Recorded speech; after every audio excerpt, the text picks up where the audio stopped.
지난 주간에 우리를 경악하게 만든 사건들이 연이어 터졌습니다.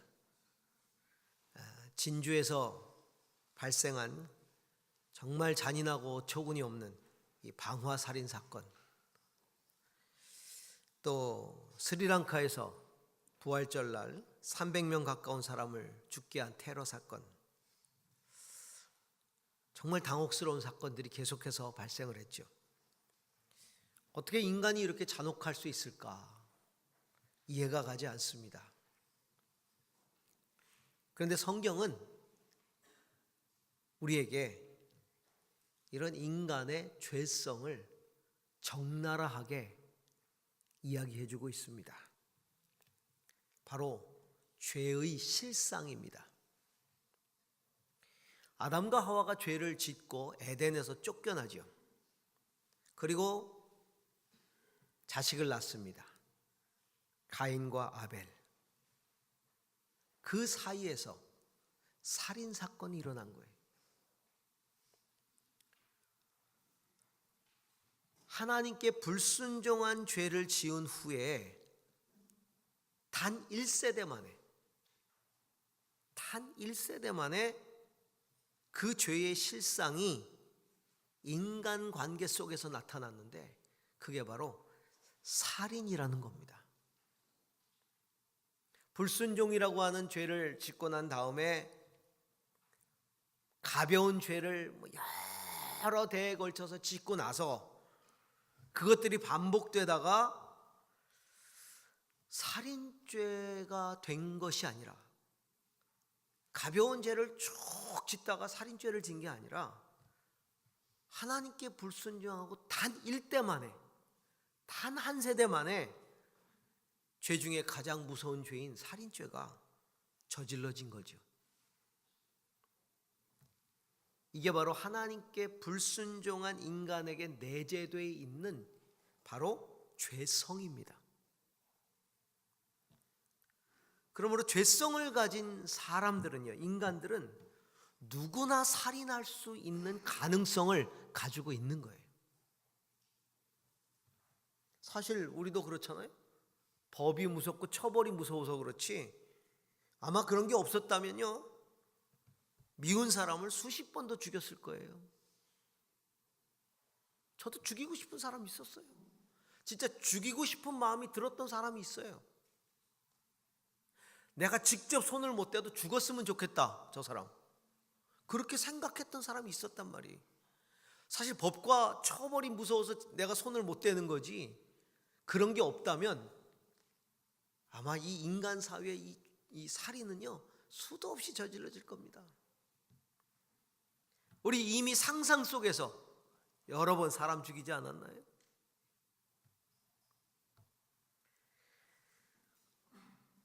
우리가 오늘 말씀 속에서 주목하는 것은 바로 이 살인죄라는 인간이 짓는 가장 극악한 죄, 살인죄라는 죄의 실상이 드러나게 되는 그 시작, 그리고 그 과정을 우리가 말씀 속에서 주목하는 것이죠. 우리 이 말씀 묵상하면서 우리 모두가 우리 안에 내재된 죄의 영향력을 다스릴 수 있기를 소망합니다. 그리고 믿음으로 승리하기를 기도하는 것입니다. 자, 오늘 우리 본문이 우리에게 이야기해 주는 죄에 대한, 죄의 실상에 대한 가르침의 그 첫 번째는 이 살인이라는 죄의 실상, 죄가 실제로 이 삶 속에 나타난 죄의 실상은 바로 예배의 실패로부터 시작됐다는 겁니다. 역설이죠. 아이러니죠. 인류 최초의 살인의 시작이 역설적이게도 하나님께 드리는 제사, 예배에서 비롯되었다는 겁니다. 자, 가인은 농사를 짓고 아벨은 양을 키웠습니다. 그들은 각자가 하나님께 자기 소산으로 제물을 드립니다. 가인은 곡물을 드렸고요. 농사 짓는 사람이니까 곡물을 드렸고, 아벨은 양의 첫 새끼를 드렸어요. 그런데 하나님이 아벨의 제사를 받으시고 가인의 제사는 거절하셨어요. 이 가인은 이 예배의 실패 때문에 분노했습니다. 결국은 들판으로 자기 동생을 유인해서 쳐 죽이죠. 예배의 실패가 살인으로 이어진 겁니다. 자, 이 사건은 우리에게 뭘 말해주고 있습니까? 예배라는 건 하나님과의 관계를 말하잖아요. 예배의 실패, 곧 하나님과의 관계의 실패가 결국은 세상을 향해서도 죄를 짓게 만드는 시작이라는 걸 보여주고 있어요. 우리는 죄의 원인들을 여러 각도에서 분석합니다. 사회 구조적인 면, 심리적인 면, 교육적인 면, 여러 분야에서 죄를 짓게 되는 원인들을 분석하지요. 하지만 하나님이 말씀하신 가장 중요하고 근본적인 죄의 원인은 바로 하나님과의 관계입니다. 특별히 하나님의 주권을 인정하지 않으려는 마음과 태도, 여기서부터 죄가 시작된다는 겁니다. 자, 가인은 예배 후에 범죄를 했어요. 그 범죄를 저지른 이유가 하나님이 자기 예배를 거절하셨다는 거죠. 하나님이 자기 예배를 거절하니까 분노에 차서 죄를 저지르죠. 물론 그가 생각할 때 억울할 수도 있을 거예요. 마음이 불편할 수도 있죠. 자기 동생의 예배는 받으시고 자기 예배를 거절하셨으니까. 그런데 여러분, 예배를 받으시는 분이 누구예요? 예배의 주권자가 누굽니까? 하나님이. 예배를 받던 받지 않던 그건 하나님이 정하실 일이에요. 내가 정하는 일이 아니에요. 그건 하나님의 몫이에요. 하나님이 정하시고 하나님이 택하시는 일이에요. 예배를 받으시는 분은 하나님이고, 그 예배는 예배 드리는 사람이 자기를 위해서 드리는 게 아니라 하나님을 위해서 드리는 겁니다. 예배의 주권자는 하나님이에요. 그런데 가인은 예배를 드리면서 예배에 관해서 하나님의 주권을 인정하지 않았습니다. 자기중심적이었죠. 자기를 위한 것이었어요. 그럼 하나님의 주권을 인정하는 예배자였다면 하나님을 향해서 분노하고 얼굴을 붉히기 전에 먼저 예배하는 자기 자신을 돌아보았어야 합니다. 하나님이 왜 예배를 안 받으셨지? 내 제물을 왜 거절하셨지? 자기를 돌아볼 수 있었어야 돼요.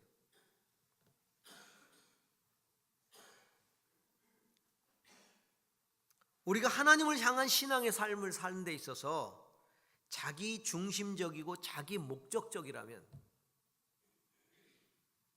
자, 하나님을 향해서도 자기 중심적이고 자기 목적적인데 세상을 향해서, 사람들을 향해서는 오죽하겠습니까? 하나님을 향해서도 그런데. 여러분, 선악을 판단하는 일에 가장 먼저 자기 중심적이 되어버린 인간의 죄성, 그게 첫 번째 불순종으로 나타나잖아요. 선악을 판단하는 일에 자기 중심적이 되어버린 인간에게 생긴 죄성은 하나님을 대하고 하나님을 예배하는 데 있어서 자기 중심적으로 나타난 거예요. 인간이 선악을 아는 일에 자기 중심적이 되자마자 가장 기본적인 창조주를 대하고 창조주를 예배하는 데 있어서 자기 중심적이 되어버렸다는 것이죠. 이런 하나님의 태도가, 이런 하나님에 대한 태도가, 자기 중심적인 태도가 결국은 살인을 저지르는 결과를 가져왔다는 겁니다. 그러므로 우리가 죄를 다스리기 위해서 가장 먼저 해야 될 일은 하나님에 대한 태도를 바꾸는 거예요. 하나님에 대한 올바른 태도를 갖는 겁니다. 자기중심적, 자기 목적적이 아니라 하나님 중심이 되어야 되는 거예요. 하나님의 주권을 인정해야 됩니다. 내 인생을 향한 하나님의 주권, 내 인생을 다스리시는 그 하나님의 그 주권을 철저히 인정해야 됩니다. 그것이 하나님의 살아계심을 인정하고 하나님을 예배한다는 사람의 올바른 태도입니다. 그리고 그래야 내 스스로 선악을 판단해서 죄를 짓는 일을 하지 않을 수 있어요. 하나님에 대해서 올바르지 않으면 내 스스로 선악을 판단해서 우리도 죄를 짓고 맙니다. 그러므로 하나님에 대해 올바른 태도를 가져야 돼요.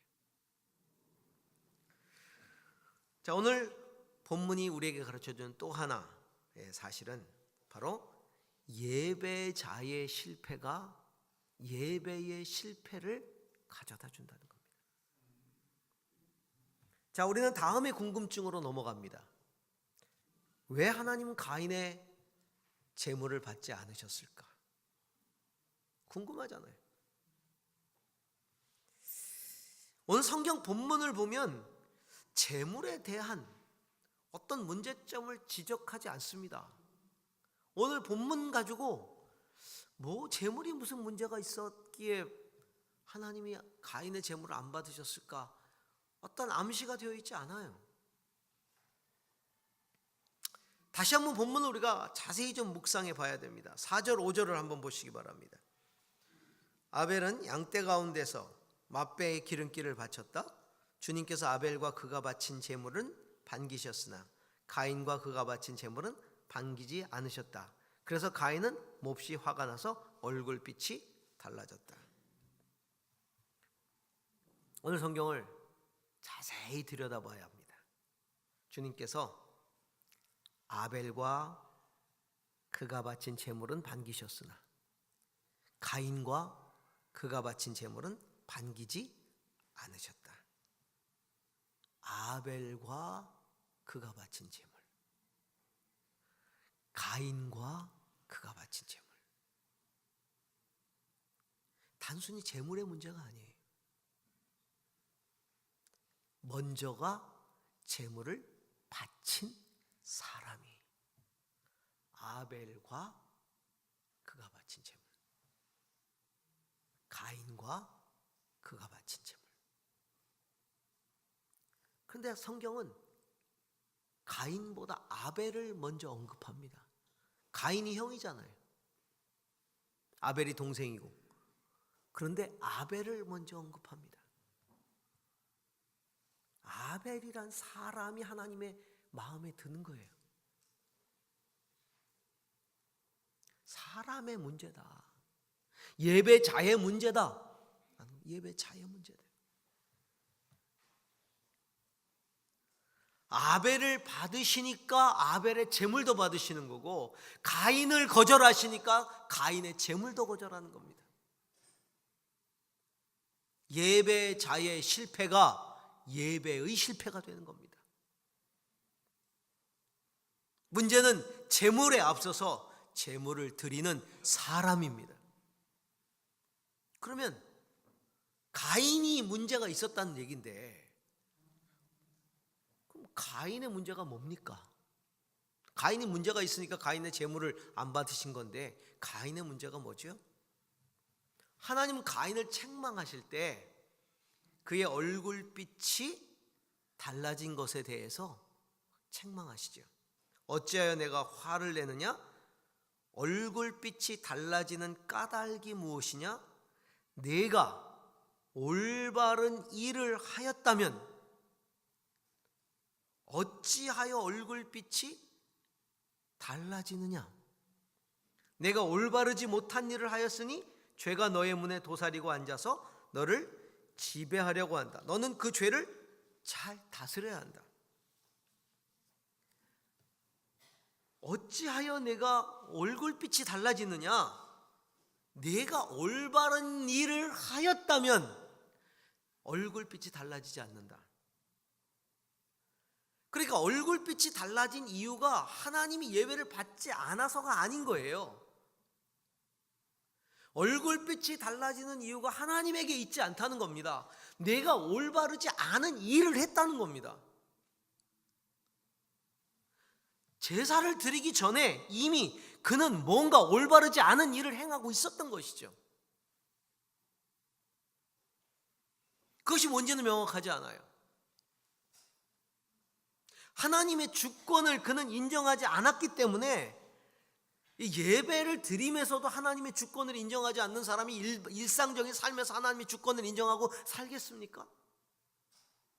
하나님의 주권을 인정하지 않음으로 행했던 어떤 일들일 것이다. 아니면 제사 드렸던 그 행위 자체를 의미하고 있는 건지는 불분명하지만 확실한 거는 뭐냐면 그의 삶이 죄에 이끌리고 있었다는 겁니다. 예배를 드리고자 하는 그의 삶이 이미 죄에 이끌리고 있었다는 거죠. 하나님은 그의 마음을 보고 계셨고 그의 삶을 들여다보고 계셨던 것이죠. 그리고 하나님을 예배하기에 적절치 않음을 알고 계셨던 겁니다. 예배라는 행위, 곧 종교적 의식, 그것으로 하나님을 기쁘시게 하는 게 아닙니다. 내가 예배를 드린다고 하는 이 예배 의식 때문에 하나님이 그 예배를 받고 기뻐하시는 게 아니에요. 하나님을 기쁘시게 하는 건 예배자의 존재와 그의 삶인 것입니다. 예배자의 존재와 그의 삶이 하나님을 기쁘시게 하는 거예요. 그래서 하나님은 재물보다 하나님 아는 것을 더 기뻐하고 하나님께 순종하는 걸 더 기뻐한다고 말씀하신 거예요. 호세아 6장 6절에 보니까 나는 인애를 원하고 어질고 사랑을 베푸는 인애를 원하고 제사를 원치 아니하며 번제보다 하나님 아는 것을 원하노라. 로마서 12장 1절에 너희 몸을 하나님이 기뻐하시는 거룩한 산 제물로 드리라. 이는 너희가 드릴 영적 예배니라. 우리가 몸으로 드리는 살아있는 제사, 그 삶이에요. 그 삶의 제사를 하나님은 기쁘게 받으신다. 예배자가 제물입니다. 그의 삶이 제물인 거예요.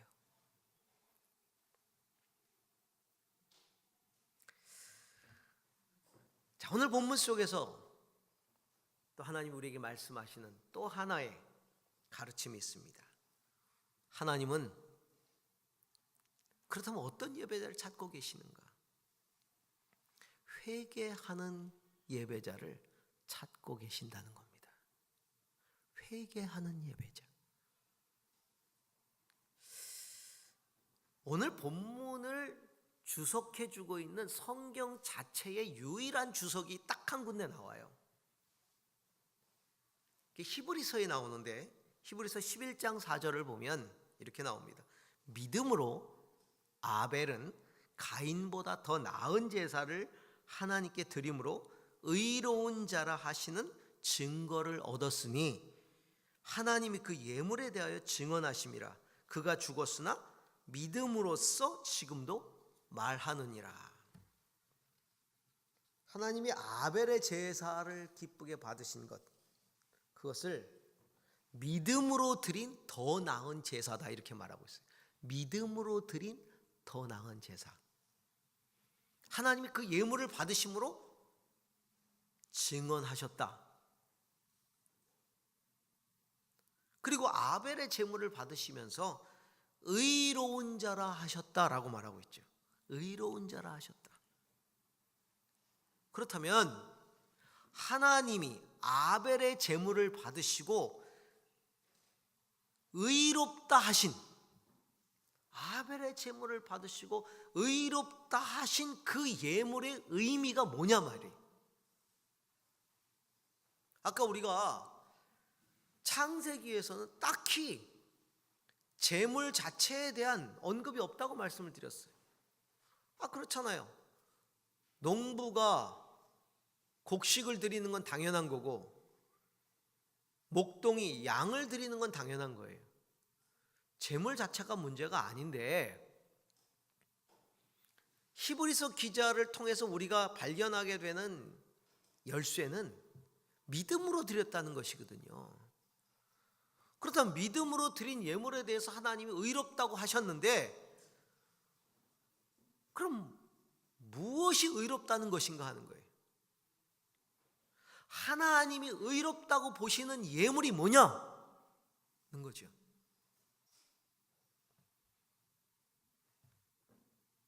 가인과 아벨의 시대에는요, 속죄의 제사라는 게 없었어요. 그렇잖아요. 속죄 제사는 언제 생깁니까? 속죄 제사는 하나님이 율법을 주시면서 속죄 제에 대해서 말씀하세요. 그러니까 가인과 아벨 시대에 드릴 수 있는 유일한 제사는 뭐예요? 감사제거든. 감사제. 그런데 나중에 하나님이 율법에서 제사의 제도를 규정하실 때 하나님이 이 특별한 제사의 의식을 말씀하시는데, 자, 예를 들면 헌신을 의미할 때 번제를 드리죠. 감사의 제사를 드릴 때 화목제를 드립니다. 그런데 감사의 번제나 화목제나 헌신의 번제에도 반드시 속죄를 의미하는 짐승의 죽은 피가 필요합니다. 그냥 태워드리는 게 아니에요.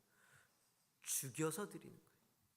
피 쏟아야 돼요. 반드시 짐승을 잡아서 드리겠어요. 곡식으로 드렸던 소제는 절대로 단독으로 혼자 드릴 수 없어요. 소제만 드릴 수 없습니다. 다른 제사와 같이 드려야 돼요. 짐승의 피를 드리는 제사와 반드시 같이 드리게 돼 있어요. 무슨 의미일까요? 속죄가 짐승의 피로 이루어지고 반드시 그 짐승의 피로 이루어지는 속죄의 제사와 함께 혹은 그 속죄의 제사 이후에 헌신과 감사의 제사를 드려야 한다는 겁니다. 속죄 없는 헌신, 속죄 없는 감사는 의미가 없다는 것을 보여주고 있는 거예요.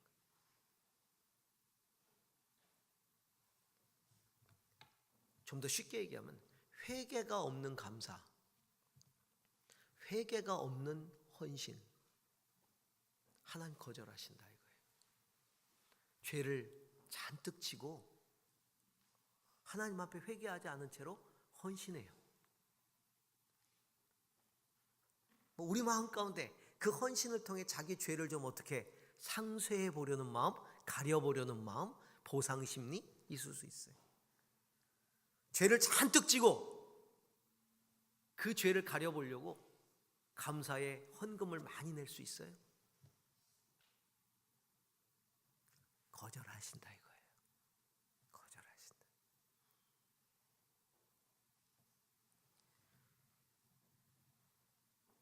하나님이 그러셨잖아요. 더 이상 내게 재물을 가져오지 말라. 너희들이 드리는 짐승의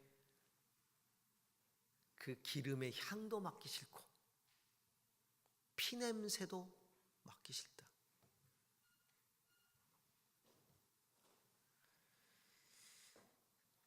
가인은 하나님께 곡식으로 감사의 제사를 드리기 전에 먼저 자기 자신의 올바르지 않은 마음과 행위에 대해서 속죄의 마음으로 나갔어야 돼요. 하나님께 회개했어야 된다는 겁니다. 하나님이 아벨의 제물을 받으심으로 그 피의 제사를 받으심으로 메시지를 전해주고 있는 겁니다. 속죄가 먼저 있어야 된다는 겁니다.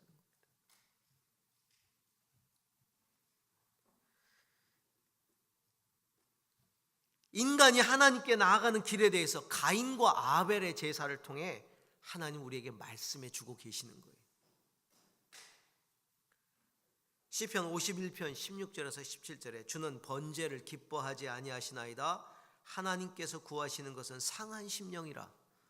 하나님이여 상하고 통회하는 마음을 주께서 멸시하지 아니하시리이다. 말씀합니다. 하나님은 번제를 기뻐하지 않는다. 번제도 하나님이 말씀하신 건데 무슨 말이에요? 번제의 헌신을 드리기 전에 먼저 상한 마음을 먼저 드려라.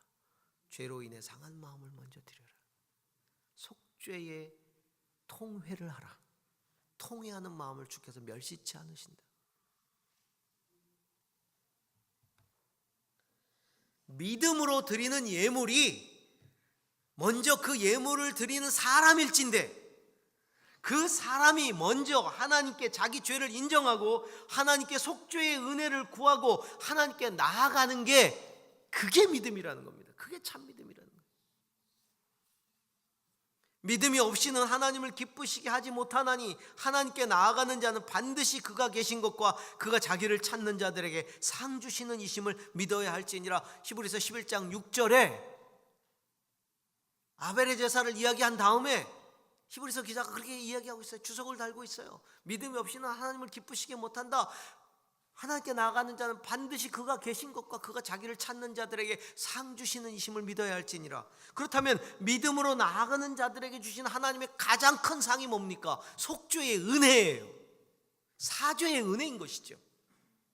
우리가 우리의 마음을 쏟아놓을 때, 통회할 때 우리를 용서하시는 그 은혜의 사죄보다 더 큰 선물이 어디 있어요? 더 큰 상이 어디 있습니까? 예배자는 그걸 믿음으로 나가야 된다는 겁니다. 그래서 믿음으로 아벨은 더 나은 제사를 드렸다는 거예요. 상한 심령으로. 하나님은 오늘도 상한 심령으로 회개하는 예배자를 찾으십니다. 하나님이 가인의 예배를 거절하셨을 때 하나님은 가인에게 회개의 기회를 준 거예요. 회개하도록. 근데 가인은 회개하지 않았지요. 여러분, 회개하지 않으면 속죄가 없고 속죄의 은혜를 경험하지 않으면 죄의 지배를 받게 돼 있습니다. 하나님 뭐라 그랬어요? 가인에게 죄가 너의 문 앞에 도사리고 있다. 그걸 다스려야 된다. 여러분, 속죄의 은혜를 경험하지 않으면 절대로 죄를 다스릴 수가 없습니다. 통회하고 자복하고 하나님이 속죄해 주시는 은혜를 경험한 사람만이 죄를 다스릴 수 있는 거예요. 결국은 가인은 문 앞에 도사리고 있었던 죄의 지배를 받았고 아벨 들판으로 불러내서 살인죄를 저지르고 만 거죠. 하나님은 물으실 때도 모른 척하고 죄를 숨기는 죄를 저질렀어요. 내가 내 아우를 지키는 자입니까? 결국 가인은 살인한 예배자가 되어버렸어요. 살인한 예배자. 여러분, 그 굴레는, 그 칭호는 오늘 이 시대를 사는 우리에게도 똑같이 적용될 수 있어요. 살인한 예배자. 왜냐하면 우리는 다 예배하는 예배자들이잖아요. 그 예배를 드리고 세상에서 무슨 일을 하는지 알게 뭐예요? 예수님이 그러셨죠? 형제를 욕하는 자마다 이미 마음에 살인한 자다. 우리는 수도 없는 살인을 저지를 수 있어요. 세상 속에서. 비단 가인만의 일이 아니라는 겁니다. 우리도 진심으로 하나님을 경외하는 일에 실패하면, 하나님을 예배하는 일에 실패하면 철저히 우리의 죄를 하나님께 통회함으로 회개하고 날마다 그의 보혈로, 예수 그리스도의 보혈로 씻음받는 그런 은혜를 경험하지 않으면 우리 마음에 도사리고 있는 그 죄에 사로잡혀서 살인을 저지르는 예배자가 될 수 있다는 겁니다. 우리는 예수 그리스도의 제자라고 생각합니다. 그리스도의 제자들이란 선악을 아는 일에 있어서 철저히 하나님의 주권을 인정하는 사람들입니다. 내가 선악을 판단하지 않는 사람들이 선악을 아는 일에 하나님의 주권을 인정하는 그리스도의 제자라면 내가 하나님을 예배함에도 하나님의 주권을 인정해야 합니다. 그러려면 늘 우리의 상한 심령을 주 앞에 내어드려야 돼요. 나를 위해서 예배하고자 하는 자기 목적적, 자기 중심적 예배의 태도를 바꿔야 합니다. 내 심령을 하나님께 내어드리면서 하나님 중심적인 예배를 드려야 돼요. 하나님이 찾으시는 예배자. 그래서 영과 진리로 예배하는 자들을 찾으시느니라. 우리 모두는 절대로 실패한 예배자가 되지 않기를 바랍니다. 살인한 예배자가 되지 않기를 바랍니다. 아벨처럼 믿음으로 예배하고 하나님께 의롭다 하심을 얻는 그런 참된 예배자 될 수 있기를 주의 이름으로 축원합니다. 기도하십시다.